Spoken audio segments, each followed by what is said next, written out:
ಉತ್ತರ ಭಾರತಕ್ಕೆ ಬರೋಣ. ಕಥಕ್. ಇದರ ಹೆಸರಲ್ಲೇ ಇದೆ. ಕಥಾ ಅಂದ್ರೆ ಕಥೆ.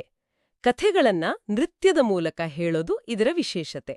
ಆಮೇಲೆ ಪಾದಗಳ ಚಲನೆ, ಅಬ್ಬಾ, ಎಷ್ಟು ವೇಗವಾಗಿರುತ್ತೆ. ಹೌದು, ಆ ಪಾದಗಳ ಕೆಲ್ಸ, ಆ ಗಿರ್ಕಿಗಳು ಅದ್ಭುತ. ಗೆಜ್ಜೆಗಳ ಸದ್ದು ಕೂಡ ಇಲ್ಲಿ ಒಂದು ಪಾತ್ರವನ್ನೇ ನಿರ್ವಹಿಸುತ್ತೆ. ಹೌದು, ಆ ತಾಳಕ್ಕೆ ತಕ್ಕ ಹಾಗೆ. ನಿಜ. ಮುಖಭಾವನೆಗಳು ಅಷ್ಟೇ ಸೂಕ್ಷ್ಮವಾಗಿರುತ್ತೆ. ಇದು ಮೂಲತಃ ಕಥೆ ಹೇಳುವವರಿಂದ ಅಂದ್ರೆ ಕಥಾಕಾರರಿಂದ ಬೆಳೆದು ಬಂದ ಶೈಲಿ. ಸರಿ, ಈಗ ಪೂರ್ವಕ್ಕೆ ಹೋಗೋಣವೇ? ಒಡಿಶಾದ ಒಡಿಸಿ. ಇದು ಕೂಡ ದೇವಸ್ಥಾನಕ್ಕೆ, ಮುಖ್ಯವಾಗಿ ಜಗನ್ನಾಥನ ದೇವಸ್ಥಾನಕ್ಕೆ ಸಂಬಂಧಿಸಿದ್ದು ಅಂತ ಕೇಳಿದ್ದೀನಿ. ಹೌದು, ಖಂಡಿತ. ಇದರ ಒಂದು ವಿಶೇಷತೆ ಅಂದ್ರೆ ತ್ರಿಭಂಗಿ. ಅಂದ್ರೆ ದೇಹವನ್ನ 3 ಕಡೆ ಬಗ್ಗಿಸೋದು. ನೋಡೋಕೆ ಶಿಲ್ಪಗಳ ಹಾಗೆ ಕಾಣುತ್ತೆ. ಓ ಹೌದು, ಶಿಲ್ಪಗಳು ಜೀವಂತವಾದ ಹಾಗೆ. ನಿಜ.